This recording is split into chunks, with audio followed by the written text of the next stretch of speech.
Hello everybody, I'm Mango Thunderslice, and today we're going to be talking about the spiritual and energetic and physical fortitude of the human species on planet Earth. And today's headline is a little more pointed than that, I suppose. In defense of Soy-Boys, my response to atheists. Two topics which don't necessarily seem like they would be connected on the initial outset. And I originally meant to make two different videos, but I feel like they're connected enough in what I'm trying to talk about to just make one video and wrap it all together, right? Because, you know, I really love YouTube. I love the alternative media. Not really the alternative anymore. We're the culture, right? We're driving culture a lot more than the mainstream media is at this point. But, you know, there's this talk of soy boys, right? Soy boys, like the liberal, progressive male, you know, who's a feminist, an ally to women and people of color, POCs, and, you know, all this stuff. And, you know, I guess a lot of progressive, you know, liberal men are, I guess, vegan or vegetarian as well, and maybe drink a lot of soy milk, eat a lot of soy. And so it's become this kind of moniker in the public lexicon of, yeah, a sissy boy is a soy boy, right? A leftist kind of, you know, unprincipled, spineless, you know, ally is a soy boy, right? And I'm all about actually making fun of that type of person, right? It's no skin off my back. I find it very entertaining. But I think the term has gone and run a little too far, right? I was listening to a live stream of Owen Benjamin, who is absolutely hilarious. One of the only real comedians left in the world today. Not to say that he's the funniest man in the world objectively, but in a world where all the comedians and entertainers have succumbed to the PC, leftist, neo-Marxist delusion, you know, they're only the ones who actually have the balls to actually speak up against that are even funny at that point, because there's nothing funny about being a slave to the mainstream narrative. That's just gay. And, you know, he was just kind of running with it and just being like, so he was running with the metaphor, and I appreciate him running with the metaphor. He's like, soy, it's, you know, it's food that doesn't even taste as good as the real thing, right? You're trying to replace something that's been here and is good and is normal and is natural with something that's fake and contrived, and, you know, extrapolating this to the wider neo-Marxist communist program of trying to replace American culture, right? Trying to supplant it all, right? Saying that that's bad, and, you know, this new replacement, this pseudo-communist or this pseudo-culture, you know, in this communist illusion is better than the original American culture, which is supposed to be affiliated with cow's milk, I guess, and steak in this metaphor, right? And again, I appreciate the poetic license and running with it, but, you know, let's kick it. I mean, cow's milk is gross. It's fucking disgusting. It is really terrible. Even when I was eating meat all the time, you know, I hated milk. Even when I was a little kid, I decided, you know what? I was eating my cereal and I was like, this is gross. Like, I'd rather just have the cereal without milk. I'd rather not drink this gross, pus-filled white substance, right? Just give me the orange juice, give me the apple juice, just get this out of my face, right? So it's not even about vegan, vegetarian to say that, you know, milk, cow's milk is gross, right? I'm sure if you're a baby cow, you might have a different opinion, you know, and back when I was a kid, I didn't really know anything more than this is gross, I don't want it, right? But now, you know, you learn more about it, and look up somatic cell count. If you want to know why milk is objectively disgusting, look up somatic cell count, right? This is basically the legal threshold of how much pus can be in the milk, right? Okay, so, you know, it's not like there's this old woman in a frock and on the prairie who's just squeezing the nips of the cows, right? Squeezing the udder. It's like they hook these cows up like they're in the Matrix, right? They put these pumps on their teats and they just run those things, you know, indefinitely. They rape the cow, right? Artificially inseminate them with a turkey baster. You know, they take the baby cow away, sell it off for veal, put it in a crate so it doesn't get any strong enough muscles that wouldn't be tender enough for, you know, some, you know, Podesta brother to enjoy somewhere in some hoity-toity, you know, Manhattan restaurant. Right, so they take the baby cow away, and then basically, because that's why milk is produced, it's for a baby, right? And, you know, they these machines are hooked up and they're like chafing, like, you know, to the point where like these udders are like wounded and bleeding and like just oozing out pus. Like, it's gross, and it gets into the milk. That's why they have to pasteurize it, sterilize it, because otherwise there's this, you know, gross stuff festering inside of it, right? So you know, and on the other hand, soy really is not that bad, okay? Like, it's again taken on this cultural significance of, oh, it produces estrogen and it gives you man boobs and it lowers your testosterone, all this stuff, and there's really no real scientific evidence to back up any of those claims, you know. So isoflavones, which are inside of the soy plant, are phytoestrogens, is kind of one of their aspects of their action in the body, also called selectively modulated estrogenic receptor compounds, right?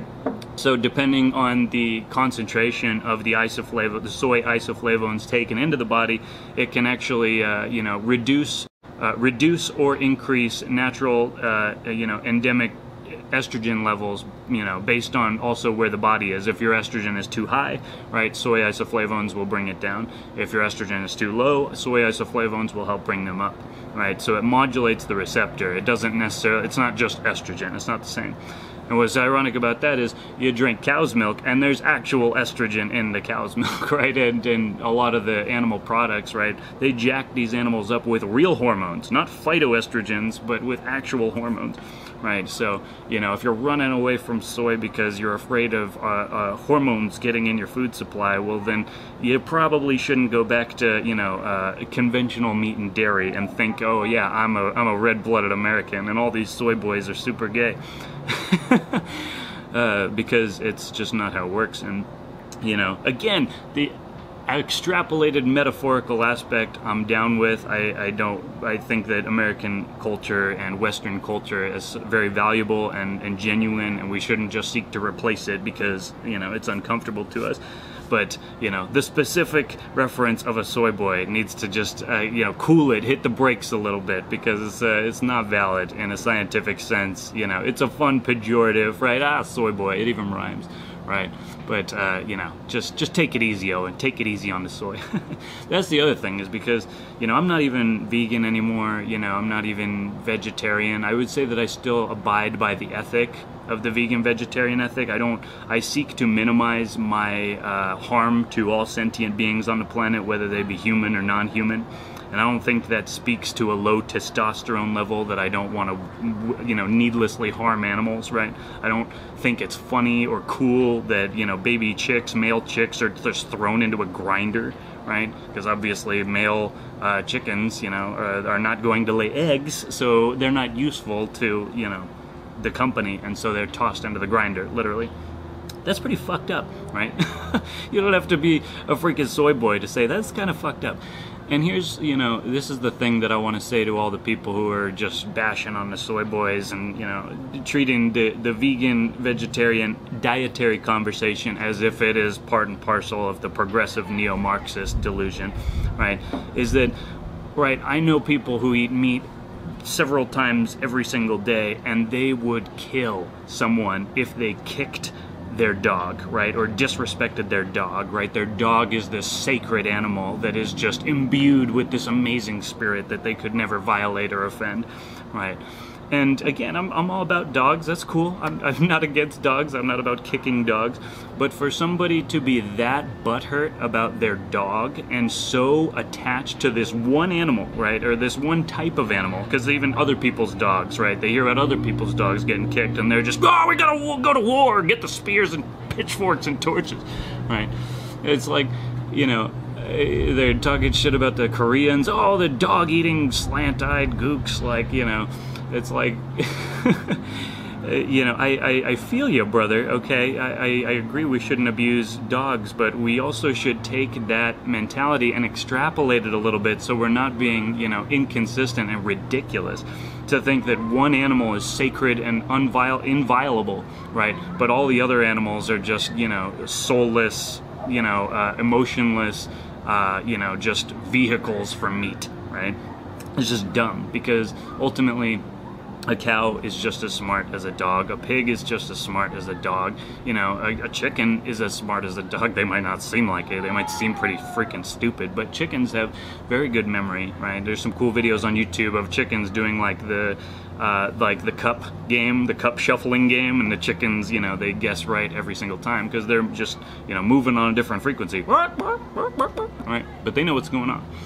So, you know, again, we don't have to weep endlessly for all the chickens and all the kicked dogs and all the polar bears, right? We don't have to lose our shit and become, you know, like, you know, bleeding heart liberals, you know, and the true soy boys who can't handle any suffering without breaking down into a mess of tears and just sobs. But, you know, again, let's be consistent. Do we value sentient life or do we not? Because I don't really buy the bullshit of the big tough guy who loves his dog and, you know, would kill anyone who would touch his dog, but then, you know, basically cows getting raped, it doesn't matter to him, right? You know, chickens being thrown into a grinder doesn't matter to him. You know, the fact that these animals live, you know, just as straight up slaves in these confined quarters, I mean, it's not good, okay? And I don't think it speaks to low testosterone for somebody to have righteous indignation against these practices, right? You know, Black Pigeon speaks to some cool videos about animal cruelty. And, you know, again, I was vegan. I still appreciate the vegan ethic, but I do eat animal products. But still, it's an internal emotional thing, right? You know, I give respect to the animal as I'm eating it, you know.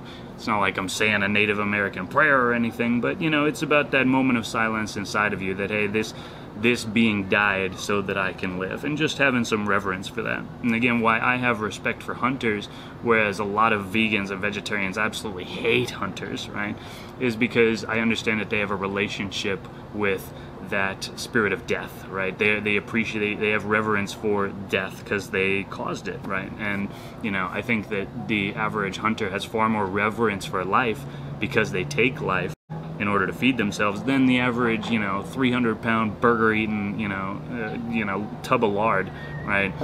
Who thinks he's, you know, master of all the species of planet Earth, you know, when he couldn't outrun a freaking, you know, banana slug if his life depended on it, right?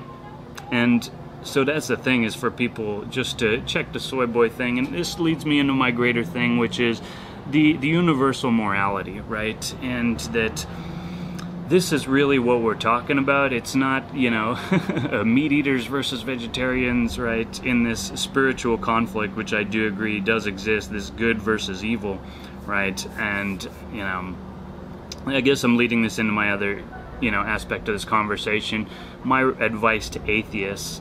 And, you know, I was having a conversation with one of our subscribers in the video before last called "What is White Culture?" right? And, you know, I mentioned in that video about how the Judeo-Christian ethic was part of, you know, white culture, of what built America, American culture. And that, you know, it's not so, I feel like atheists want to always bring it into this theological, intellectual discussion of, oh, does this character known as God exist?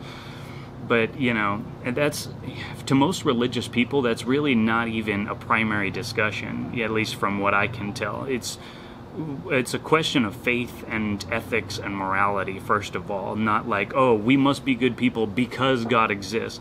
It's just having a reverence for the totality and the aspect of life here on this planet, that this is a miracle that we're here. Nothing has to be here, you know, to see it as more than just random chance that, you know, we have evolved this, you know, to see, you know, our daughter Isla basically, you know, be born, and to realize she was her body was created, a little zygote, right? And now she's a human, and she's out here in the world breathing air, and she can, you know, see and feel it, and that's a miracle. It is not a random set of evolutionary chance. It's a fucking miracle, okay? And when people have reverence for that, it's not just about, well, I believe that there's an old bearded man in the sky, and that's why my daughter is good. It's like, no, you're completely missing the point. 100% missing the point of spirituality and religion and faith in general. And, you know, are there fundamentalists out there? Sure, yeah. But, you know, in a large part, what I've come to realize since giving up my atheist delusion is that the media absolutely cultivates this you know, caricature of this delusional religious person, this, you know, Bible thumping, you know, redneck retard who doesn't believe in science, you know. But yeah, it's a caricature. It's exactly that, and because almost all the people that I interact with who are religious, they're basically just good people, and they have a respect, and they don't have this, you know, just they don't want to lash out at everyone like the atheist-minded people do. And again, the atheist would say, "That's a lie. These religious people are out there trying to throw their religion down my throat." And yeah, you know, I just, here's where they connect, is that, you know, Owen Benjamin's talking about the soy boy. He's a soy boy. He's so annoyed. He feels no joy, right? He made a song about soy boys. It's like, I feel like most of the complaints against soy boys are more accurately leveled at atheists, right? And people who are so pathetically, you know, just ripping on religious people and people who believe in the sanctity of the universe and the sanctity of life. You know, that's just a dickless, pathetic move. And it's so in vogue today, right? These atheists want to pretend like they're so persecuted. Oh my God, we only have the entire satanic communist media behind us, and you know, all of the party of Davos, right? All these elites, right? They're all Satanists as well. And to me, atheism is just Satanism light. And again, atheists get all up in an umbrage over that characterization.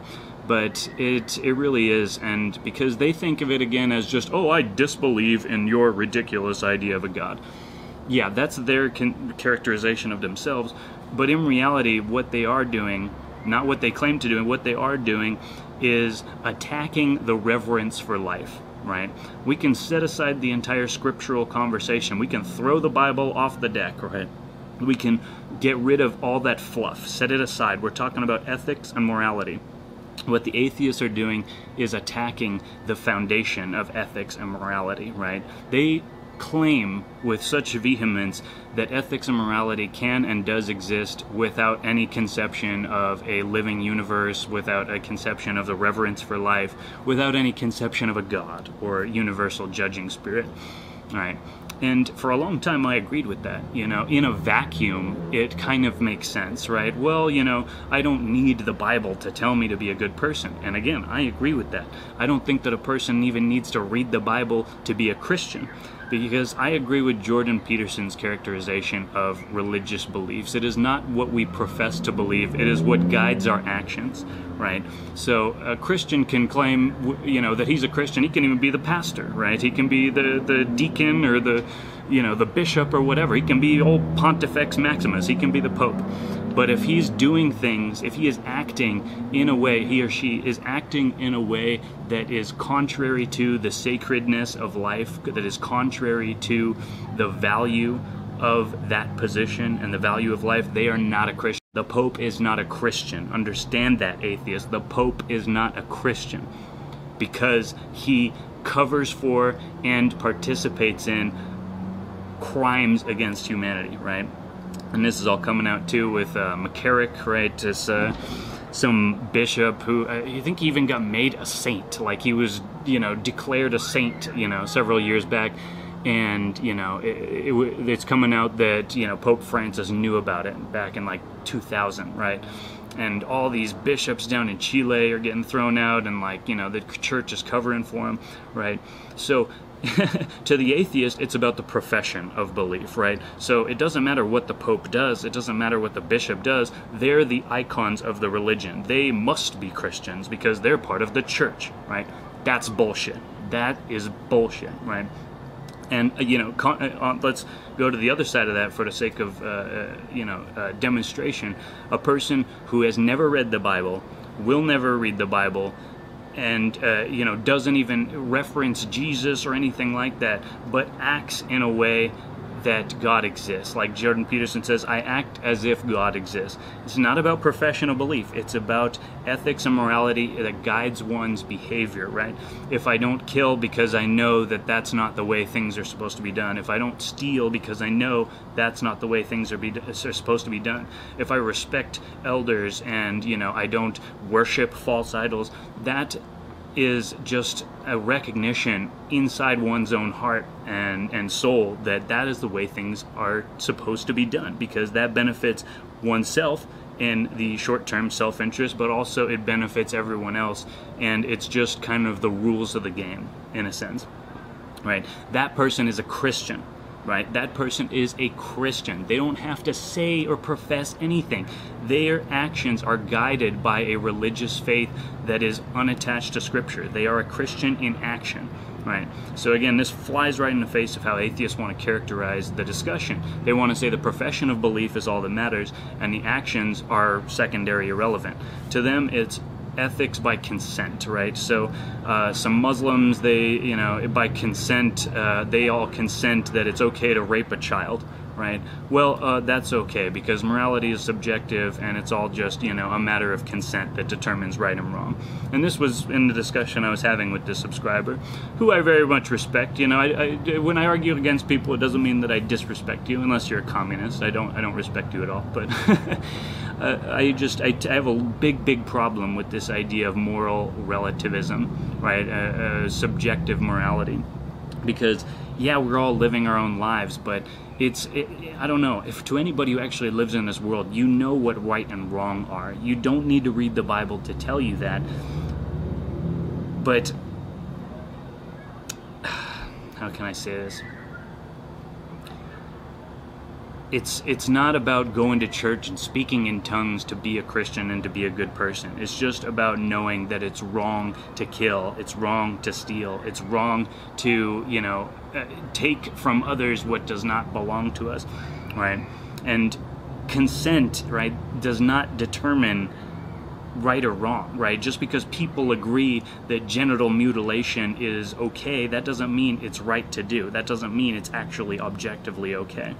And it's easy to be morally subjective when, we're in just an academic vacuum, and you're not actually confronting these things. When you actually see evil right in front of you, you can recognize, I can recognize it. And that's the thing, is that a person, this is what my point is, a person who is committed to atheism, a person who is committed to non-judgment of any morality, right? There is no right and wrong, it's all subjective.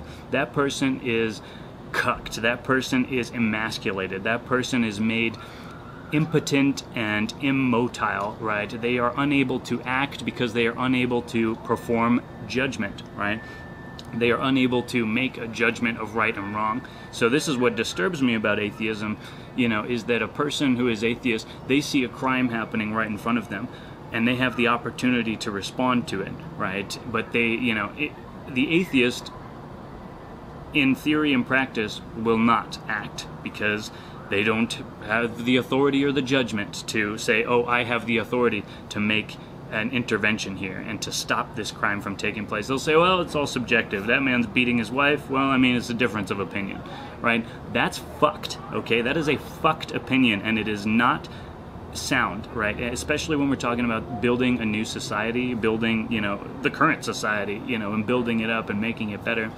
I don't trust an atheist if they're not able to make a decision between right and wrong. I don't, I can't put any faith in them as a cultural or societal actor, right? Because if I can't trust that you're going to intervene when a child is being abused or if a woman is being beaten, and it doesn't even have to be a woman or child. If you see, a man getting, surrounded by a gang and you have the opportunity to intervene, maybe you're carrying or something, carrying a firearm concealed.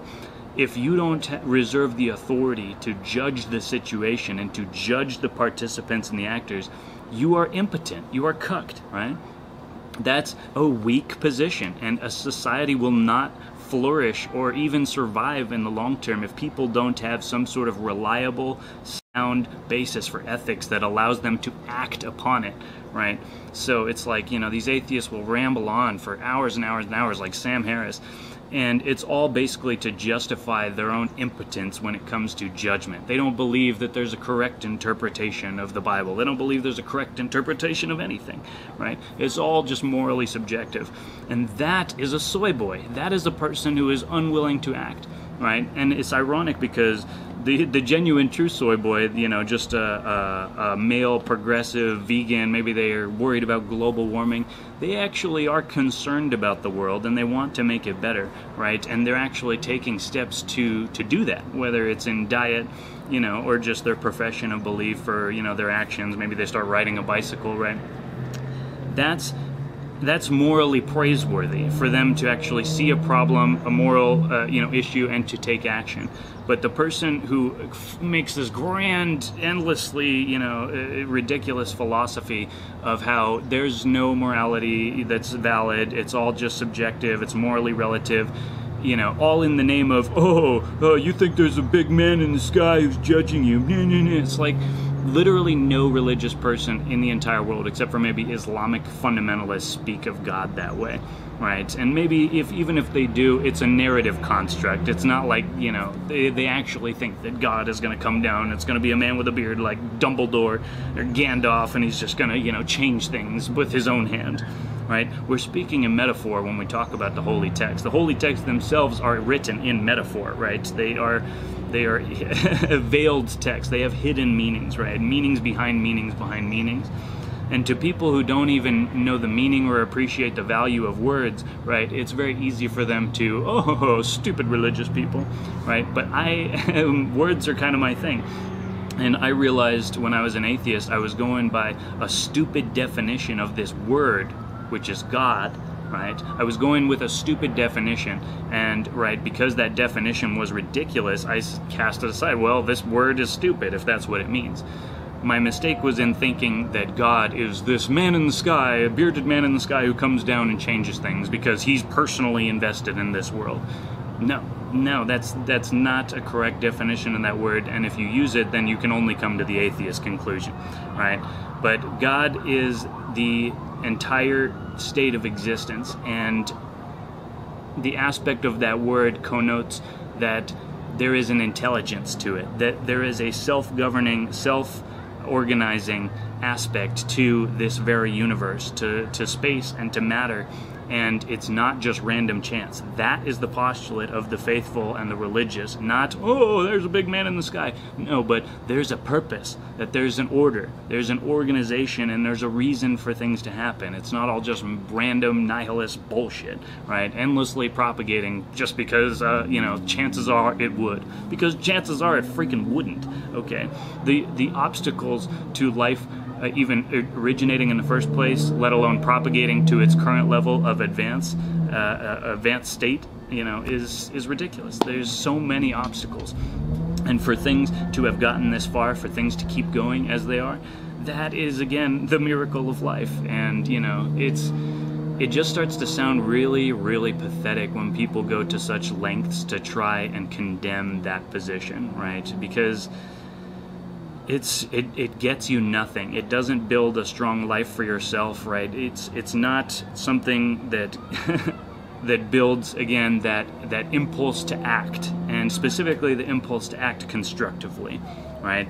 Again, hypothetically, I'm open to the idea of a, you know, humanistic atheist position that still has a focus on ethics and morality and the right way to live. And at least Sam Harris, you know, goes in that direction. But again, you know, listening to talk to Jordan Peterson, it's like Jordan Peterson gets to the point. What does it mean? What is the practical understanding of these philosophical abstractions, right? To Sam Harris and the other atheists, it's just abstraction after abstraction after abstraction, leading into a very great nebulous abstraction. And the point? Oh, there is no point other than, oh, God's dumb, and life has no reason to exist. We should love science and nothing else, and apart from that, there's no point to life at all.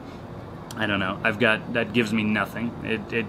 It doesn't add value to my life. It doesn't help me. It doesn't lead me into any greater state of understanding about my life, the things that happen in it, or the things that happen, you know, in that interspace among other people's lives.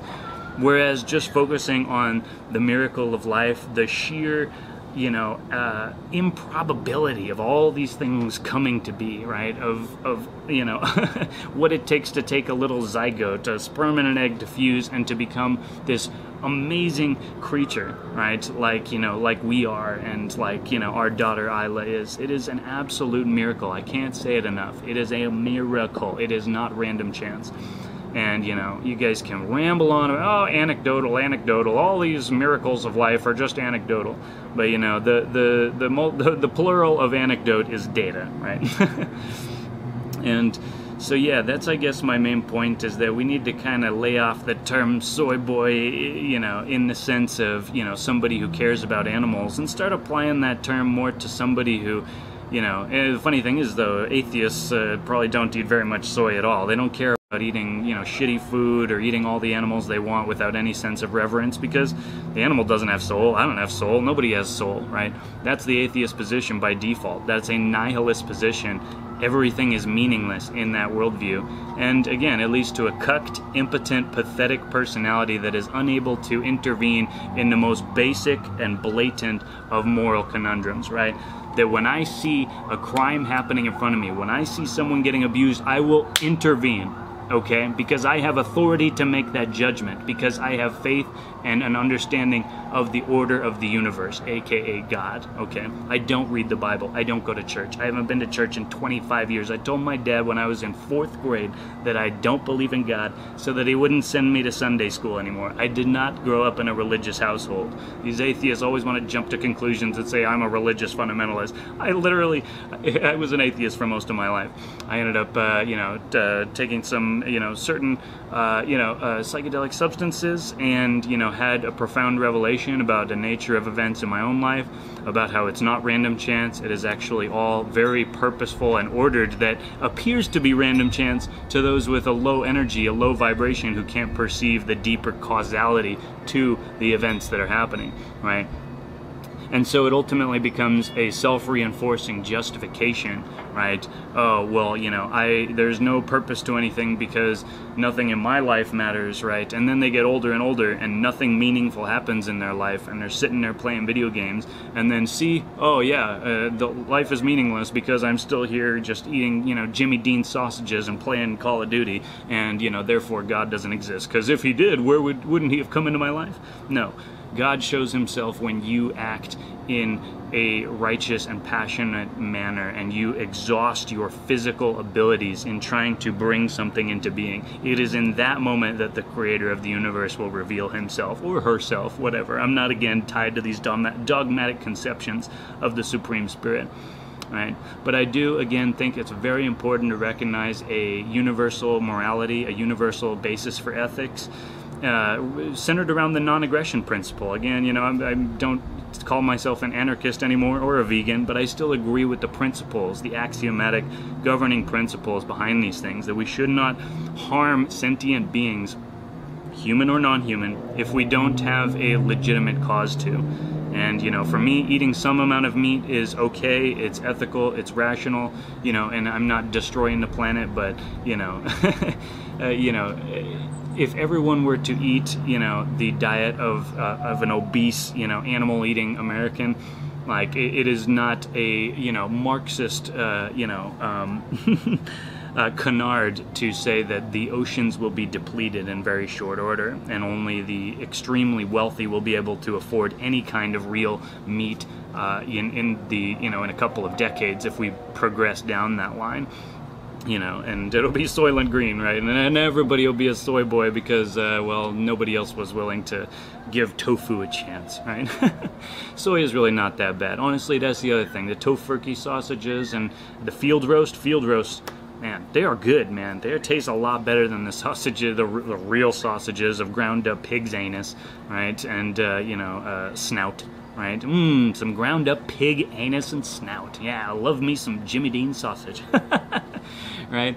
Yeah, I don't think that that's what makes a man, is eating some pig snout and pig anus ground up into a little sausage, But that's the point, is that, we can transform the culture. It can still be good. We can lose the bad from the tradition, but we can keep the good. We can keep the baby and toss out the bathwater. It's very, very possible to do that.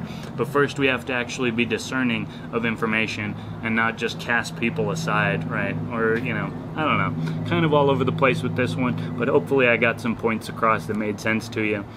feel free and you know, continue the conversation down below. If you're an atheist and you think I'm a dumb believer in Sky Daddy who is rambling and incoherent, you know, feel free and tell me. And you know, if you believe in a universal spirit, a universal organizing principle, and a universal basis for ethics, you know, for humans and non-humans, well, feel free and let me know as well, because I definitely appreciate talking to you guys. I got kicked off from Facebook, what, 4 years now? And now it seems like the censorship is expanding into new quarters.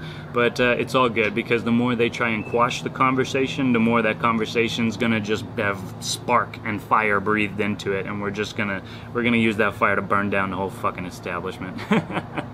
So that's my point today. A little bit of longer video, but you know, when you're talking about God and morality and all this stuff, kind of sometimes you got to draw it out a little bit. So much love to you guys, and hope you have a great week, and I will see you next time. Cheers.